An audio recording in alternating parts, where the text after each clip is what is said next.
Good afternoon, everybody. Welcome to the first webinar during AAC Awareness Month. My name is Shakila Dada. I am the Director at the Center for Augmentative and Alternative Communication.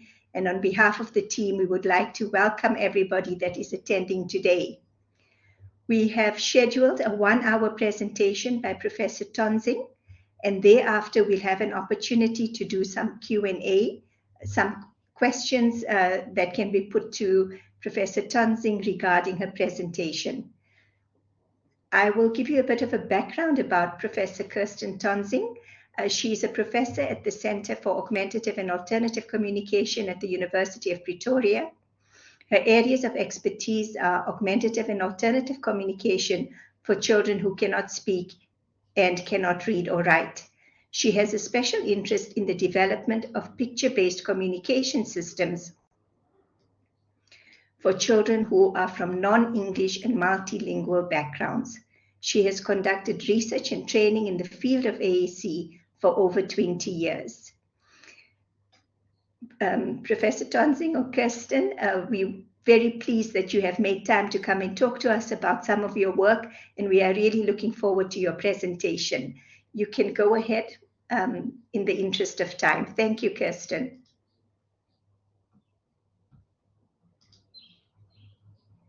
Thank you very much for those very kind words. Apologies, is there an echo or? Okay, I think everything is fine. Thank you so much, and thank you to the wonderful audience. I'm so pleased this topic has generated seemingly quite a lot of interest, and wonderful to have such a big group joining us this afternoon. Let me quickly share my video just that you can see who I am. I hope that is visible. So thank you so much for those kind words of introduction. And yeah, it's a great honor to kick off AAC Awareness Month, October AAC Awareness Month. That's observed or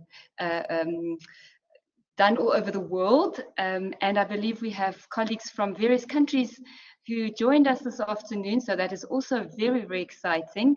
I do apologize ahead of time. The examples I'll be using will be mostly from the South African context, but I know that many contexts are very multilingual, so I do hope that even though the examples will be from South Africa, some of what I will be saying will resonate with your context as well. All right, let me reshare my presentation, and I will really try to stick to the time. It's a big topic, and because it's my area of interest, I have many thoughts about it. So I do hope I will stick to the time, and I will ask my colleagues to assist me with monitoring and keeping me on track. All right, so let's start off. Let's see if I can move on my presentation. Fantastic. So I thought I'd start off with this quote from our icon, Nelson Mandela, a person who embodied democracy, equality, inclusion. So this is one quote attributed to him about the importance of home language, that our languages are really part of our identity, part of who we are. And I think that sets the tone quite nicely for this afternoon's discussion. All right, so I want to give you a quick outline of what I'm hoping to cover. I've been quite ambitious. So I would like to start off with just some background, why we should even consider multilingualism when we are talking about AAC. Why should we care about this topic? And then I've divided the rest into two parts. Firstly, a bit of background. I'm going to go into some definitions, descriptions of multilingualism, and then I'll give you a bit of background about why we need to consider not only the micro context, but also the macro context and language ideology. Language is not a neutral thing, and I think that's very important when we're discussing this topic. And then I'm just going to say one or two things about how children become multilingual. And then in the second part, I want to really delve a little bit more into AAC. I'm not going to do the topic justice, but I will just want to go through a few myths about multilingualism and AAC and counter them with some realities. And then I will very, very briefly, and this will be a little bit superficial, touch on factors to consider in AAC service delivery with specific consideration of aided AAC, because that is my area of interest. All right, so that's our roadmap for this afternoon. So multilingualism and AAC, why should we care about this topic? Well, more than half of the world's population is multilingual. And by that we mean regularly exposed to more than one language. So it would be quite self-evident that when we look at the population of persons who require AAC, that this would also be the case. So it's not really something that we could ignore. And we know that globalization, migration, and then particularly also digitalization promote multilingualism. And I know a colleague of mine always quotes this, that more people in the world today own cell phones than toothbrushes. So we really live in a digital age, and that has also influenced our access, our exposure to multiple languages. So we find ourselves in many, many countries in contexts of high linguistic and cultural diversity. There was a hand up. Does anybody need to ask a question? Maybe we can leave questions for the end of the discussion. So I hope that's in order. So this diversity that we see, linguistic and cultural diversity in general, and then also in the population of persons who are in need of AAC, brings with it some interesting and sometimes also quite difficult questions about language choices, language practices, and of course our AAC intervention. And I'm sure there are many practitioners amongst the audience. I saw some familiar names. So I know that these are questions that you are also grappling with in your day-to-day work. AAC intervention is not easy. AAC implementation is not easy. And it seems that this multilingual aspect just brings another layer of complexity to an already complex situation. So these are just some quotes that were taken from some of the research we've done, some focus groups and interviews we've done with speech language pathologists, parents and teachers in the South African context particularly, that I think embody some of the tension, some of the frustrations that are experienced by AAC team members. So here you will see the SLP who commented on the lack of availability of, for example, applications, AAC applications in languages other than English. And that thus really makes it quite difficult for parents, for example. They can't just download an app and start using it if they need access to a language other than English for their child, for example. And then two quotes of parents that you see there. It was actually two fathers who commented on kind of a sense of loss that they experienced because their children were not able to get access to the home language. The first father indicating that he was disappointed, that it's a feeling of disappointment not having his child be able to communicate in the home language, but having to almost feeling that they had to make a choice to go towards English because services are in English, the school was in English, and AAC systems were in English. And the same in that green call out, the father also saying that it was a struggle for him to realize that his child would not be as fluent in Sesotho, for example, as he himself is. And then the teacher commenting on this tension that she's experiencing, where she knows that it would be best for the children to be educated in the home language, but the language of the school is English. So under the circumstances, she felt that was almost like the best she could do. So I think that embodies some of these tensions that are often part of making these choices when we serving multilingual populations. All right, So let's go take a step back and just get a common understanding of some of the definitions around multilingualism, that we understand what it is, what things we need to take into consideration when we describe it.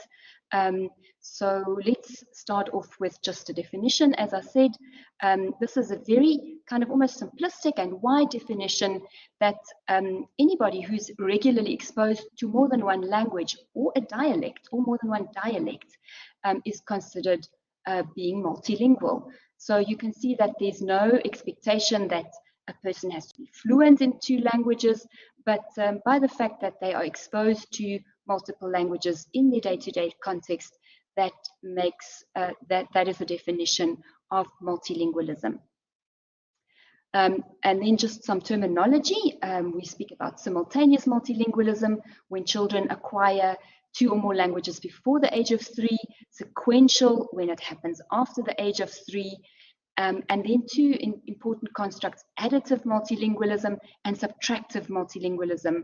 And I'll get back to that a little bit later when we talk about language ideology as well. Additive multilingualism, when additional languages are learned, but the first language is maintained. Whereas subtractive multilingualism is a situation where one language almost is seen as replacing another. And that can sometimes be the case when there is a very negative view about multilingualism, or this idea that we have limited capacity and we must stop speaking one language in order to foster another language. And we will see later on that that is actually is not true. That even children with language disabilities and communication disabilities can acquire multiple languages.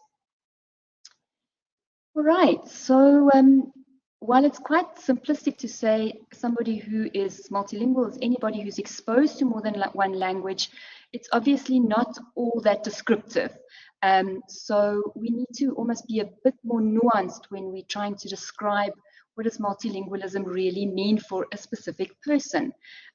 So we can say somebody is bilingual, English and Sepedi, for example, but what would it mean for that particular individual? So when we're describing multilingualism, we really need to think about all the different contexts that that person is exposed to, the different partners they interact with, the purposes for which they interact with these partners, and the languages that are used in these contexts and by these partners. So here is a little graphic I made, a hypothetical example. This is a South African example, just to illustrate how complex a multilingual situation can be. I see that every now and again people are putting up their hand. Would you maybe mind just typing in the chat, and then I think my colleagues will be able to assist if there's any urgent technical questions or so. Content questions we will keep for the end. All right, so back to the graphic. So here we see the child in the middle, and then we have context around the child. First of all, here we have the family. So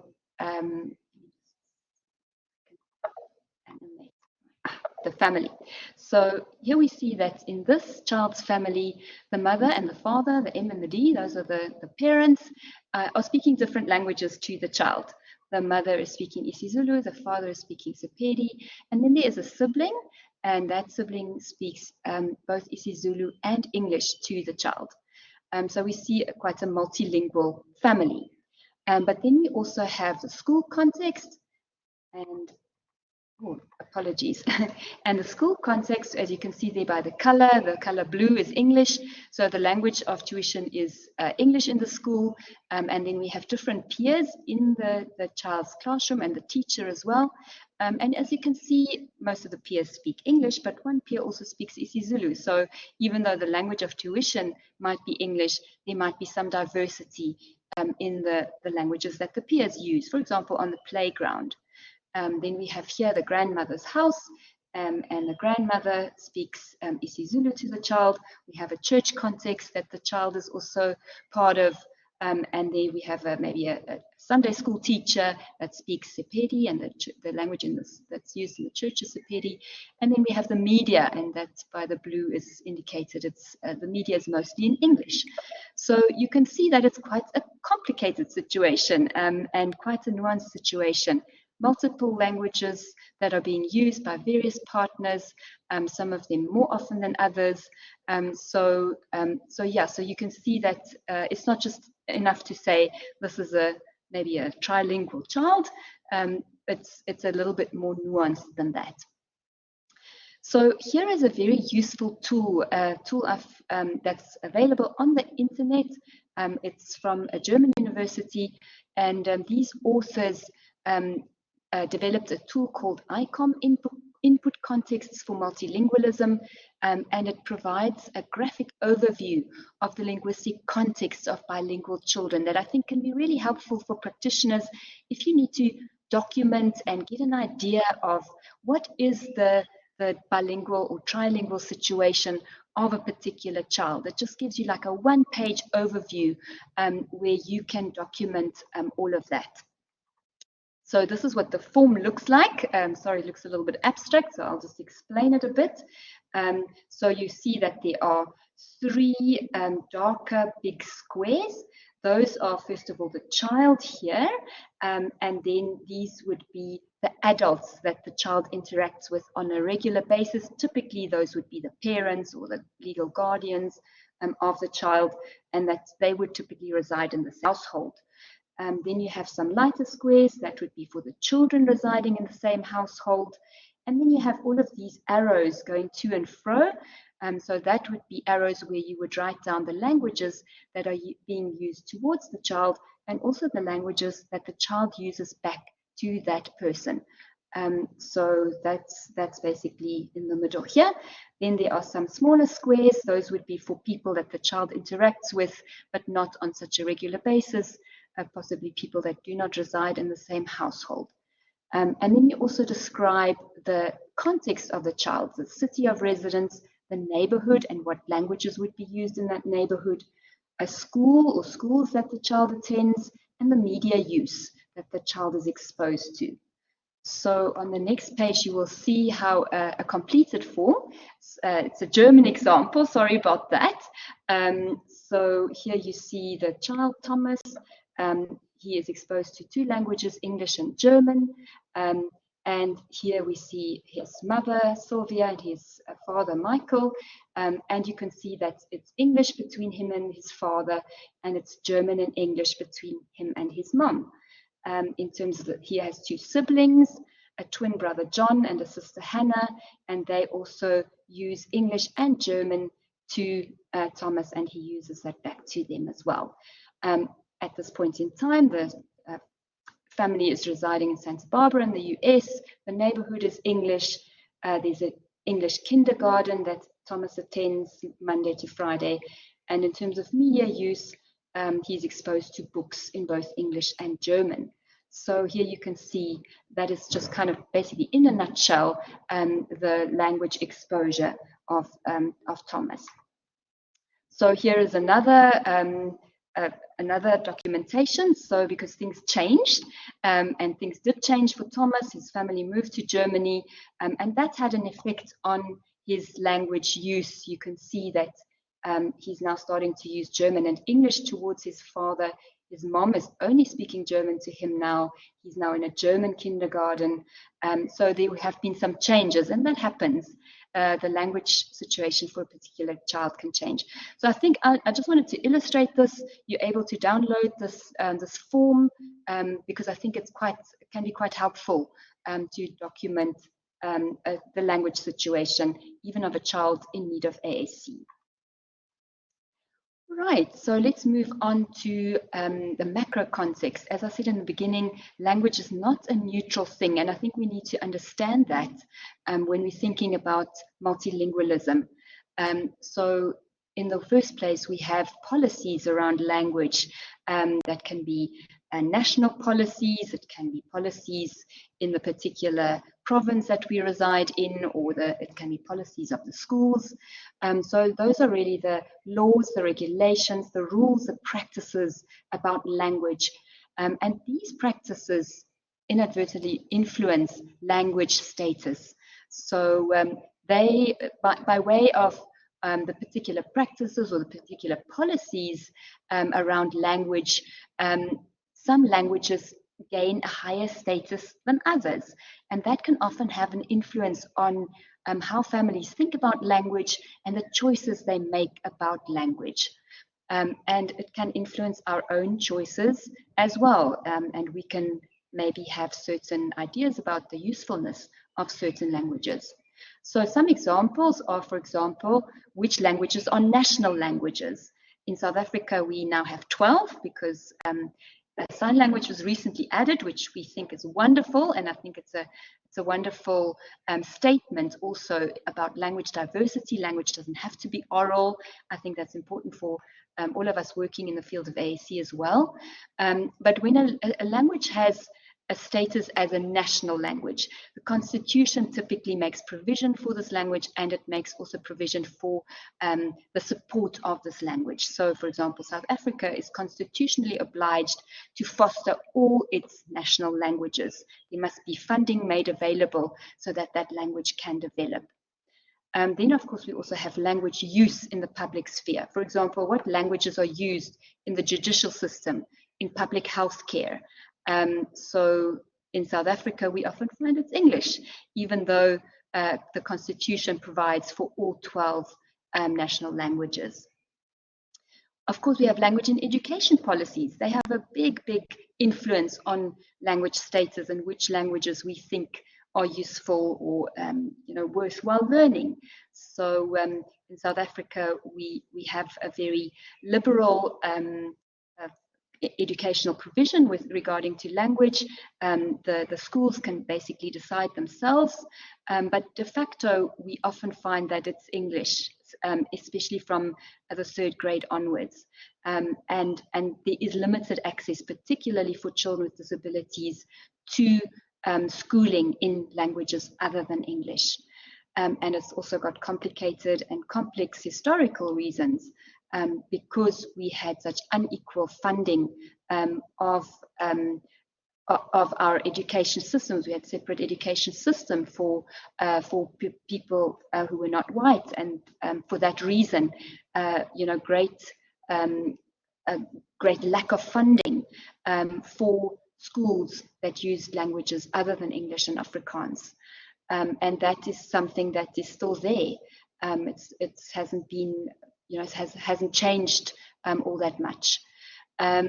So, and then obviously we also have position statements by professional associations, for example, speech therapy associations about what services need to be provided for persons from different language backgrounds. I know, for example, ASHA has a statement that home language needs to be fostered through interventions, through communication interventions. So that gives us guidance as well in terms of which languages we should be incorporating into service provision. So all of these policies, these practices, as I said, they influence language status. And here we speak about majority and minority languages, and that doesn't necessarily refer to the number of speakers of a particular language. So in South Africa, we find that isiZulu is the most frequently spoken home language, but isiZulu is not necessarily the majority language. It doesn't have the same status as English. So although English is not the most frequently spoken home language, it has quite a high status for complex historical and political reasons. And I would imagine that might be the same in some of the countries whose representatives are part of this workshop this afternoon. Another thing that we should take into consideration is family language policy, the beliefs and choices about language that families make.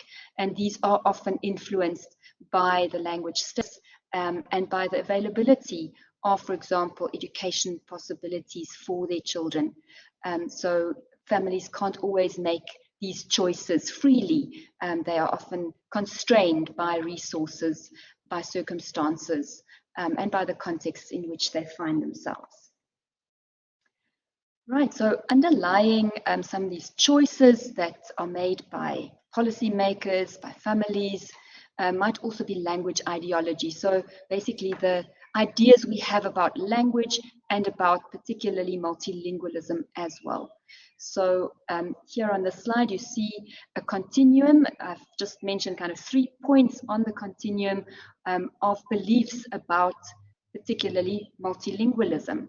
So on the left-hand side there we have the monolingual ideal, which comes from this whole idea that there must be one language for one nation. It really comes from the nation states that were particularly established in Europe when it was decided that Germany is a state, France is a state, and each of these have their own language, and it's one national language. There's like an ideal form to that language. There is one correct way of speaking, of writing that language, and together with that idea came the idea that multilingualism is really not that desirable. It was actually discouraged. Children were said to get confused when they learn more than one language, and it often led to the subtractive situation where it was felt that if you, for example, immigrate to that language, you need to give up on your home language because you can't maintain the home language and add another language. So in order to learn this new language, you have to stop speaking your home language. In the middle of the continuum is the idea of multilingualism. So here the belief is that multilingualism is possible and it is desirable, but languages are completely separate systems and they need to be learned in pure language environments. So the idea of one parent, one language that I think we still often hear about in, for example, communication interventions, that one parent must only speak one language, that aligns with this idea of multilingualism, but that languages are still separate systems and that we must never mix them. And the idea that if children start to code switch or mix languages, it's a sign that it's a sign of a problem. And then on the right-hand side is a rather new conceptualization of multilingualism, and that's called translanguaging. It comes from the field of language education and also sociolinguistics. And the idea here is that a person who is multilingual, their language repertoire is actually an integrated whole. It's not separate languages almost in separate cupboards in the brain. It's an integrated whole that can be used fluidly and purposefully. And this is what we actually see happening a lot in our South African context as well, where people switch and mix languages quite fluidly. They code switch, they use 2, 3, 4 languages in one conversation quite fluidly and purposefully. So language really is a tool for them. It's not that they have to conform to some kind of ideal system. They use it as it makes sense to them. And I think this idea of translanguaging is actually a very interesting idea for AAC as well, because it also means that it really aligns with multimodality, that we can use multiple modes to express ourselves. And it's not this idea that everybody must speak in one way and that there's only one correct way of speaking a particular language. Right, so when you think about children becoming multilingual, there's a few factors that we need to think about. So proficiency in languages depends on the quantity and quality of language exposure. So hardly any of us who know more than one language are completely what I would call balanced multilinguals. So there would usually be languages that are maybe stronger or not as strong. Depends very much what we use those languages for, where we are exposed to those languages. So that's just something to take note of. beliefs about language status and usefulness, as well as about multilingualism, play a role. As I said before, if we believe multilingualism is difficult or it is hard to learn more than one language, then sometimes that can lead to these subtractive situations where families are, for example, told you must stop speaking your home language in order for your child to learn another language, because it will be confusing to be exposed to too many languages. Another thing that I think we need to be quite aware of is that code switching is a very common and typical phenomenon in many multilingual individuals. By code switching, I just mean using more than one language in one conversation within or across sentences. You can get a lot more technical than that, but that's kind of just a very, very basic definition. So it used to be seen as very negative, as a sign of a language problem, but we see it happening in conversations all the time amongst very competent language users. So here are some examples from our South African context. The first one was from a study that we did where we recorded particularly Afrikaans-speaking children for a vocabulary study, and we found that a lot of children code switch a lot. In this case, it was with English. So you can see all of the black text is Afrikaans and all of the blue text is in English, and you can see that the child is really switching quite fluidly across those languages. In the second instance, it's code switching between 3 languages. So here we have isiZulu, we have in red, we have English in blue, and Afrikaans in black. And this was a comment by a sports commentator on the radio. And he was code switching quite fluidly amongst 3 languages on national radio. So it's quite obvious that code switching is something that happens. And he was saying that Chiefs, one of our local soccer teams, won because of additional time. Otherwise, it would have gone really badly with them. And then he's asking, why don't we stop the system of injury time? He was complaining about that. So here you see, yeah, this kind of code switching. All right, so let's move over. We have half an hour to just kind of apply some of these things to the field of AAC, what you've been all waiting for. So some of the myths around AAC and multilingualism I've listed up here. So these are just some things that I think we have tended to believe, maybe not even only within the field of AAC, but in the field of communication disorders, in the field of speech language pathology, that we need to counter in order to arrive at a more positive view about multilingualism, and a view that's more aligned to how multilingual speakers and people from multilingual backgrounds actually handle their communication needs and how they communicate. So the first myth is that individuals who require AAC can't become proficient multilingual communicators. Well, we know that that's not true. Individuals who use AAC can and do become multilingual. The proficiency that they reach in different languages depends on many factors. So yes, it does depend on the person's skills, on the person's abilities, but it equally also depends on the context around them and what is afforded to them by the language exposure and also by the AAC systems that they have access to. The second myth is that learning more than one language places children with complex communication needs at further risk for language delay. So what the research suggests is that children with developmental disabilities, when they compare bilingual and monolingual children with developmental disabilities, there's little or no difference in language skills between those who are bilingual and those who are monolingual, suggesting that it's not an additional risk that these children are exposed to multiple languages. Thirdly, exposure to more than one language will cause confusion for the child in need of AAC. And when children start mixing languages, it's actually a warning sign. We know now that code switching and mixing are typical features of multilingual speakers. Fourthly, the AAC system should only be provided in the language that is used in school, and that's typically a majority language. But of course, we need to reconsider that. Children do not only spend time in school, and AAC needs to foster participation in all contexts with all partners. AAC systems that are not congruent with the language of the family are likely to be rejected or experienced as unhelpful.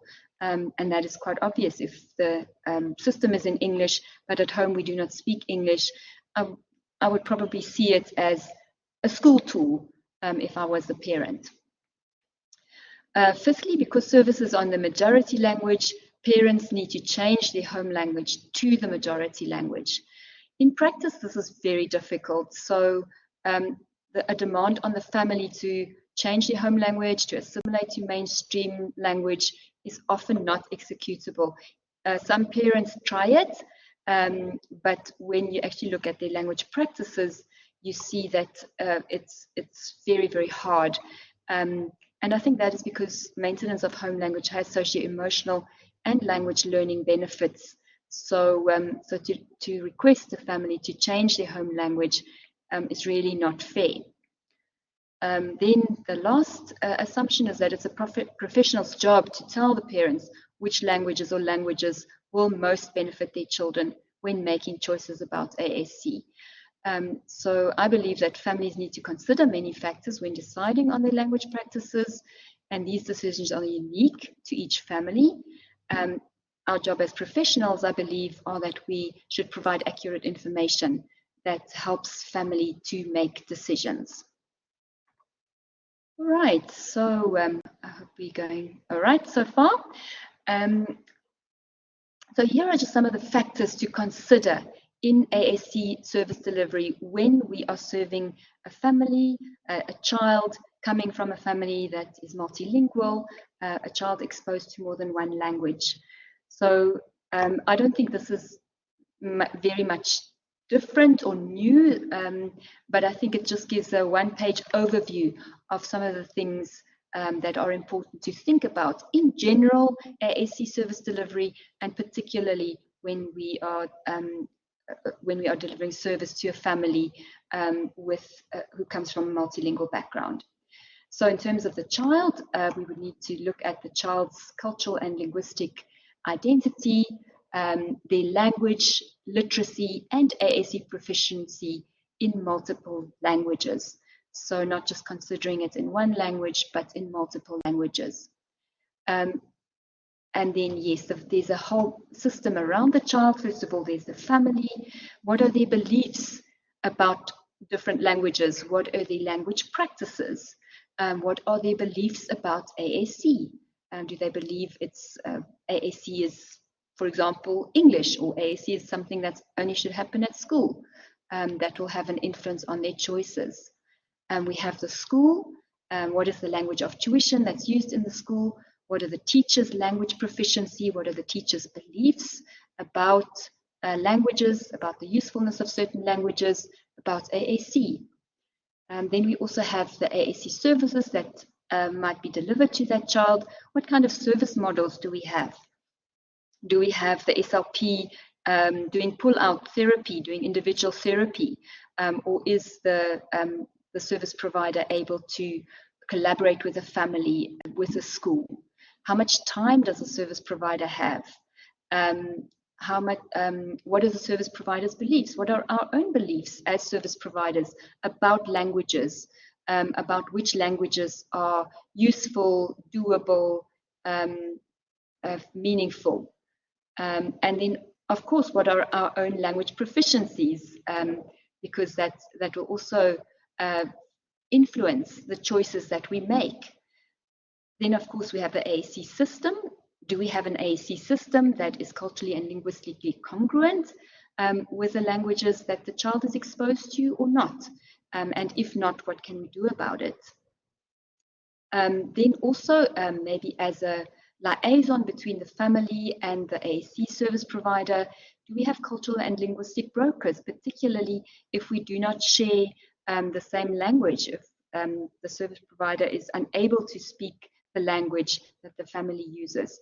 Is there somebody that can assist to kind of build a bridge? Do we need translation and interpretation services when we actually deliver service to the family or try and collaborate with the family? And lastly, there at the bottom, role models.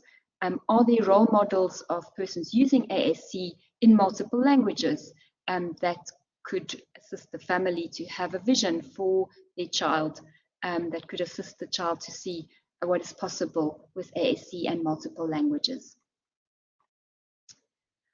All right, so this is one slide about some of the considerations of assessment when we are doing an AAC assessment with a family that is multilingual. I'm not going to do justice to this topic at all, but I'm sure you would have seen from our invitation that there is a wonderful self-study course that the centre is offering on the topic of assessment. It's a really, really big and important and complex topic. So just as a disclaimer, I'm not going to do it any justice here, but please do attend our assessment self-study course. And you obviously get a much more in-depth understanding of assessment. So the principles of AAC assessment, I think in general, but particularly when we are providing services to families who are linguistically diverse, assessment should also always be family-centered. It should be strengths-based, so we are trying to identify strengths rather than weaknesses, also called deficits. It should be dynamic, so we should see what the child is able to learn, not only what they are able to do right now.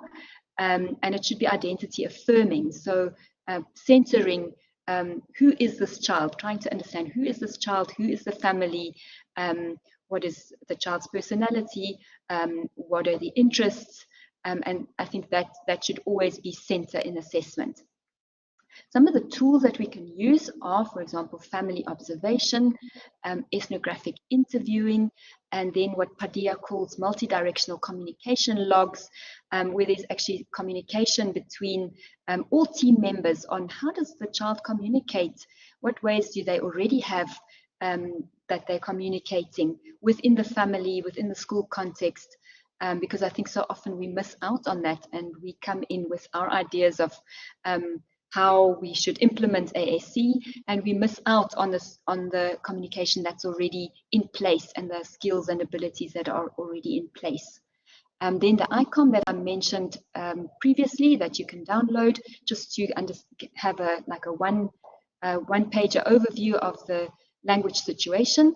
Social networks, some of you might be familiar with, that's really just documenting who are the partners that are in the social network of the child and what languages do they speak.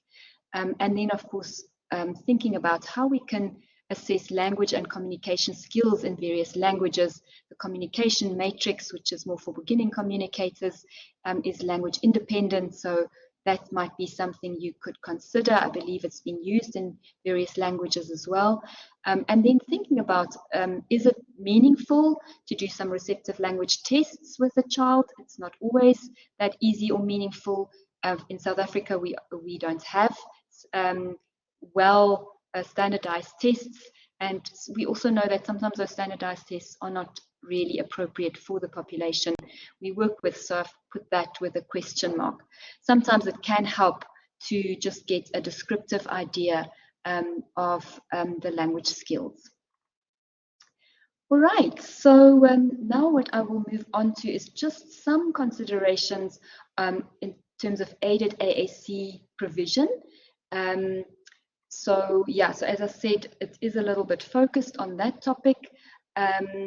But yeah, these are just some ideas of what we as service providers might do or think about when we want to provide some aided AAC to children who are multilingual, to adults who are multilingual.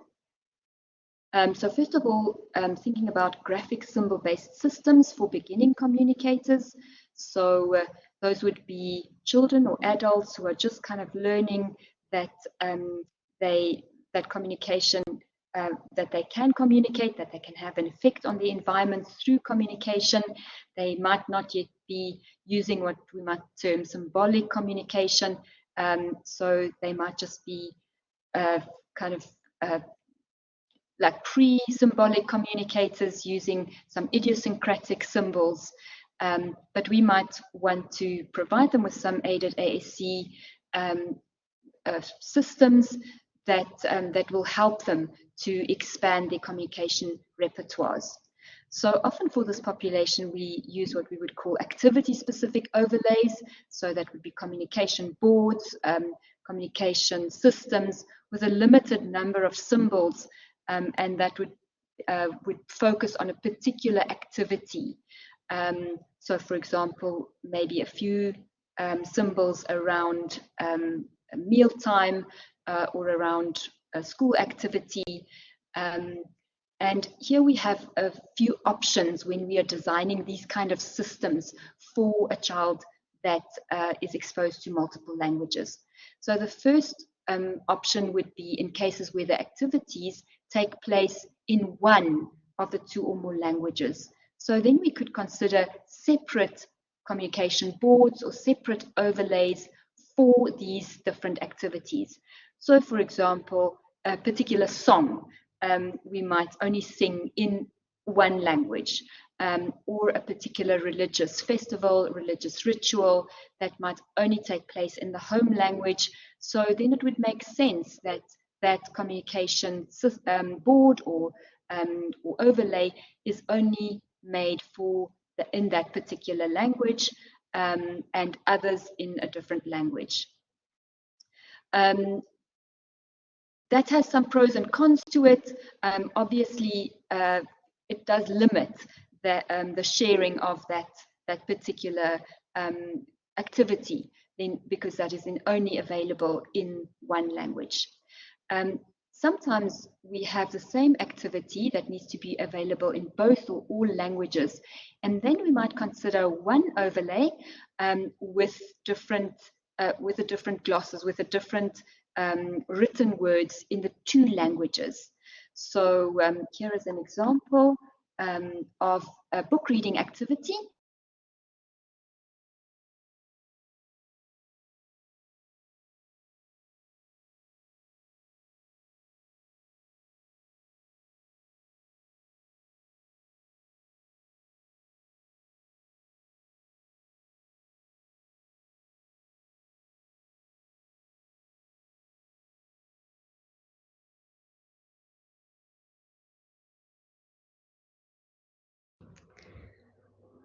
Good afternoon. It seems like we lost Professor Tönsing.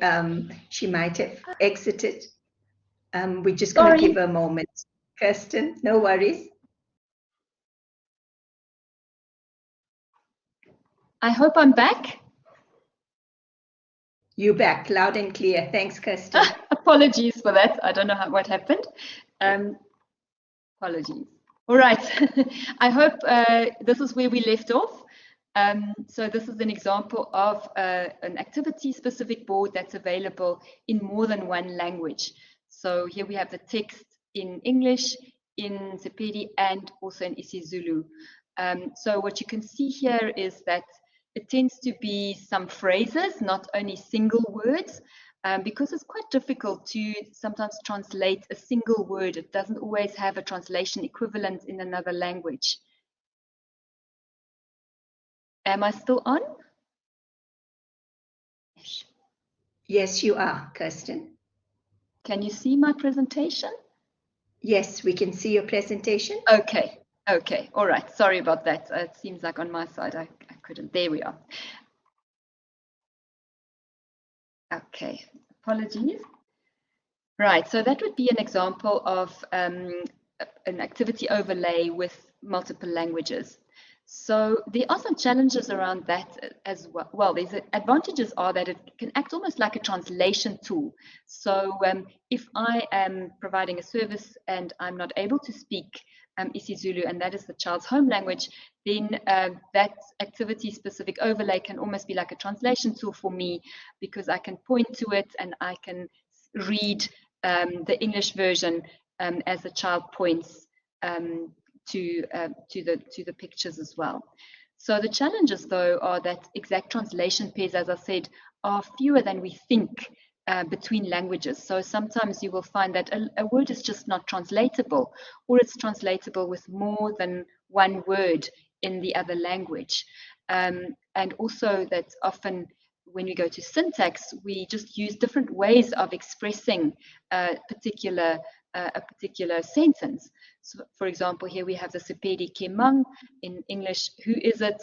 You can see Kemang is actually Ke is the is and Mang is who. So in essence, the direct translation would be is who. However, in English, we would need three words. Who is it? So that sometimes makes it a bit more difficult to put to have one picture with different words associated to it. And then obviously when we go to an electronic system, we need to think about the speech output. So if we have, for example, a system where we're recording our voice, which language would we record in? Because obviously that would be difficult to do in more than one language if one button is only associated with a particular word, then we can't have two languages on that same button. Hope that makes sense. All right, so here we see is another example of an activity-specific board with multiple languages on it, English and isiZulu.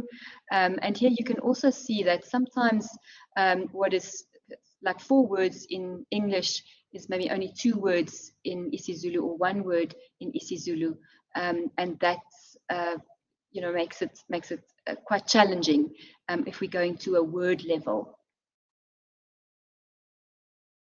All right. Oh, thank you, Prof. Dada. I see you've mentioned there that we might get cut off at 4 o'clock, but we will then re-log in. Some of the considerations when we are designing such bilingual, multilingual communication boards. So when we're thinking about the vocabulary, it would be important to work with an informant who knows the language and the culture. And we would need to encourage the inclusion of words from different parts of speech and for different communication purposes. Often people who are not used to selecting vocabulary for a specific AAC system tend to stick with the nouns. So it would be really something that we would need to encourage when we're working with an informant, if we don't know that particular language that we're trying to get access to encourage people to think about not only nouns, but different parts of speech. And a great way of doing that is to role play a dialogue, to pretend we are having a dialogue with this communication board, and to then see, we are missing these and these words. We can maybe say, what is that? And we forgot the word that, a core word that we use a lot. So role playing a dialogue can really help us to not forget about those other words that are not maybe nouns and verbs. In terms of symbols, it's also important to be aware of cultural conventions. In terms of symbols, here we can consider things like dress code, we can consider things like gender, what is appropriate, what might not be appropriate. Buildings, here I've got 2 examples of, for example, a shop, where we were asking some participants whether the shop with the symbol with a trolley is appropriate, and they said in their context a shop doesn't look like that, so we redesigned that symbol to look more like the building that people are familiar with. And here you also see a church building that was redesigned to show a mountain and the words ZCC, Zion City. So that would be more appropriate for people from a particular church background, because they would not meet in a church building that looks like the top symbol. Also important, cultural sensitivities around gestures. We had that discussion also with some stakeholders where they were saying pointing directly to a person is not appropriate. And we know that a lot of the commercially available symbol systems, the symbol for you is a finger point directly at you. And they were saying that is culturally not appropriate. So we would need to think of how to redesign that symbol. Right, so when we come to more extensive graphic symbol-based systems, so here we are maybe not considering beginning communicators anymore, but maybe a person who needs access to a more robust vocabulary, who's able to formulate some sentences.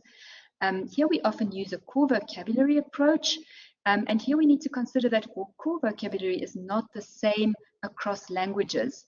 Here again, I'm sorry I used some Afrikaans examples, but a sentence like I wanted, which is composed of core words in English, would be ek wil dit hê in Afrikaans. That means there's another additional word that's there in red that we would not think about if we merely translated the English core words.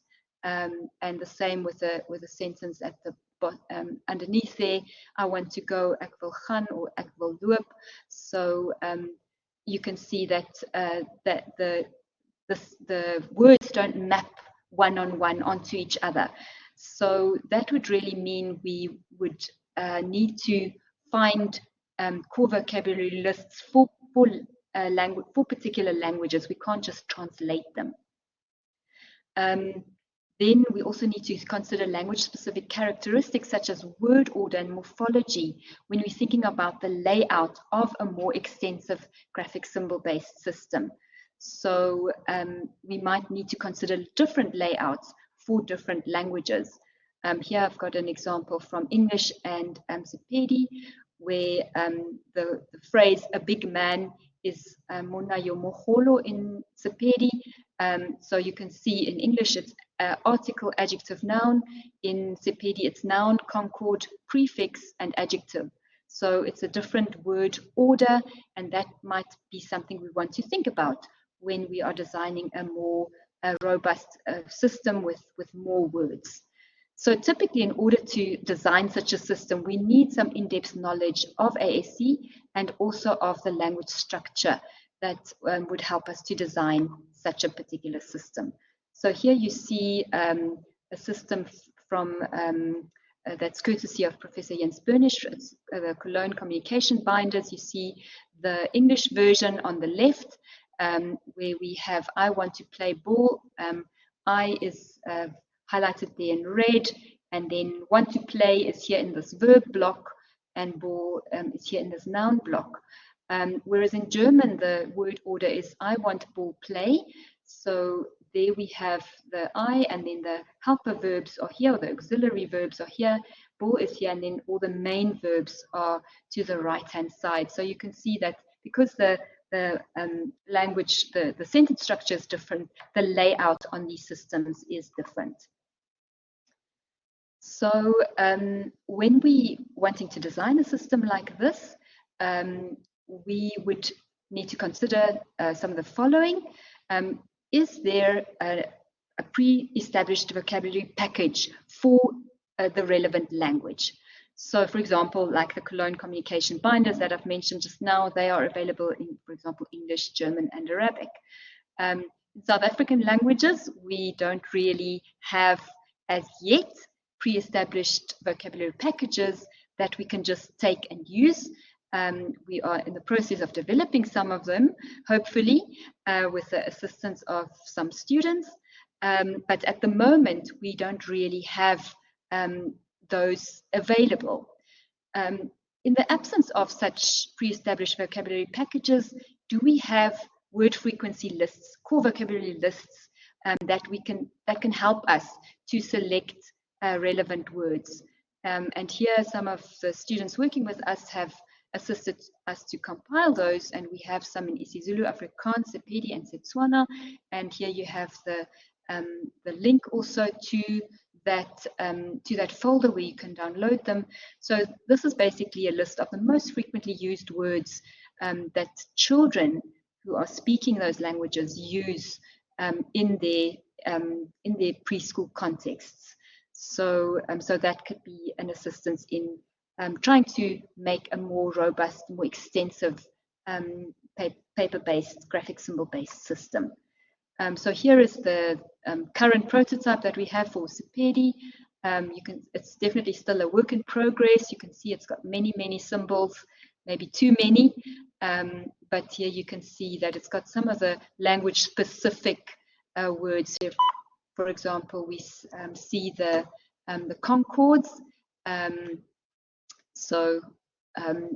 All those green words are concords, and those are words that do not exist, for example, in English, but are very important and frequently used in Sepedi. All right, so if we're thinking about an electronic system, then there are other considerations. So here we need to think about text-to-speech synthesis, for example. Is that available in both languages? Or is there even maybe one bilingual voice? So that's an interesting development that we've seen internationally, that we now have, for example, a child voice that speaks English and Spanish. So that is something to think about when we're trying to work with an electronic system. In terms of South African voices, we have Q-frequency voices. Q-frequency is the name of the particular the developer. So this developer has developed text-to-speech synthesis for all 11 South African languages, spoken languages at that, and mostly we have an adult adult voices in male and female, and these are available for Windows and Android, so not really for iOS. So there are options for South African languages, so that's a great thing. The Windows-based voices are sold by Inclusive Solutions and Edit Micro Systems to suppliers in South Africa, and the Android voices can just be downloaded from the Play Store. Then again, we need to think about, are there any pre-established vocabulary packages for these languages, for these electronic systems? So at the moment, we have a Grid 3 Afrikaans overlay that was basically translated. So maybe it's a good start, but maybe there's still some development that needs to take place there. And then also we need to think about how easy is it to switch between overlays and to switch between speech synthesis. If we need access to, for example, isiZulu and Sepedi, is it easy to switch from the isiZulu to the Sepedi? How long does it take? How many buttons do we need to press to switch between languages? So once again, we typically need an in-depth knowledge of AAC and the linguistic structure of the language to design such a system. And lastly then, thinking about orthographic systems, so people who are literate and need access to more than one language. Here we would think about things like the keyboard layout, the orthographic script. Some of our languages we need diacritics, like for example the O and the S caron.